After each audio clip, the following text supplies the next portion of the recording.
The central bank recommends further spending cuts across the public service. That's our top story in our Barbados Today morning news update for Thursday, May the 3rd. I'm Emmanuel Joseph. Thanks for joining us.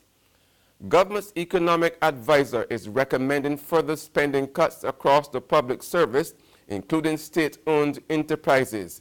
In its first quarter review of the economy delivered yesterday, Central Bank Governor Cleverston Haynes said the challenging outlook can only be improved if, among other things, there are durable spending reforms. The task at hand is to implement a strategy that reduces the current year deficit, builds the platform for strengthening the public finances over the medium term, and fosters an environment that creates access to external funding. In addition, we need to create the fiscal space to enable infrastructural development that promotes long-term growth. In these circumstances, improving the outlook requires government's fiscal strategies to embrace durable expenditure reforms, including for state-owned enterprises, and improve tax administration. Governor Haynes also said that given the estimated downturn in tourism during the first quarter and ongoing delays in project startups, the bank has revised downwards its current growth forecast for 2018 within the range of minus 0.25% and 0.25%. This outturn is likely to be further influenced by the speed and nature of fiscal adjustment policies and the quantum of new investment. However, the outlook for growth requires an overall policy framework that includes measures to strengthen the business environment, promote competitiveness, spur innovation, and encourage emerging sectors such as alternative energy. In other news now, Minister of the Environment Dr. Denis Lowe yesterday issued a warning to his opposition Barbados Labour Party political opponent Wilfred Abrams, who's coming up against him in the May 24th general election in Christchurch East.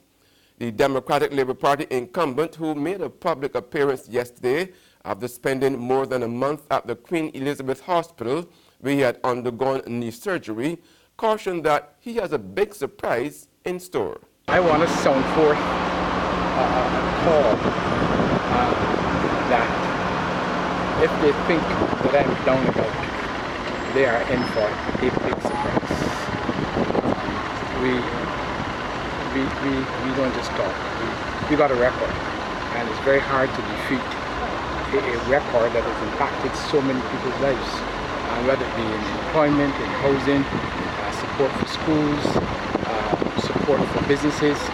We've done it all, and we'll continue to do it all. So I think that when you come up against that record and you have none, well, I mean, your challenge is bigger than you can imagine. Lowe was speaking after joining fellow DLP candidates at the Treasury yesterday, where he paid in his $250 deposit, a legal requirement for all nominees entering the election race. There seems to be no end to the long-running sewage-related woes on the South Coast. In the latest development, the Barbados Water Authority last night reported a mechanical failure to one of its 2 screw lifts in operation at the sewage treatment plant. The BWA said private consultants and an engineering team from the authority were diagnosing the problem in an effort to carry out the necessary repairs as soon as possible. In the interim, the BWA's wastewater division crews are closely managing all existing mitigating measures to keep effluent levels low and prevent an increase in overflows in the troubled areas. Meanwhile, the company is denying any involvement in any illegal activities on the sewage-affected South Coast. General Manager Keith Roy Halliday is distancing the BWA from the pumping off of wastewater on the property of the stalled Harlequin Hotel project in Hastings. An unmarked septic truck has been on the hotel property disposing of effluent from time to time. We have to pump off sewage in different areas from time to time. I believe that I can't speak to that one specifically, but I know wherever we discover that there are problems, whether created by the sewage or whether created by property, issues with property, plumbing directly, or whether it's created by the high levels of water in the backlands from the swamp area going up to Peron, or whatever the case may be. We have stepped in and we've tried to assist as much as we can. But the BWA has only engaged in legal activities as far as we're aware.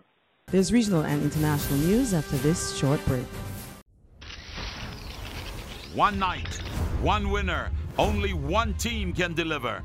Balance, comprehensive, unrivaled coverage. Barbados Today, Capital Media HD 99.3 and 6 Gear Studios. Don't miss election night on www.facebook.com/Barbados Today, on www.barbadostoday.bb, live on www.capitalmediahd.com and on www.facebook.com/Capital Media HD.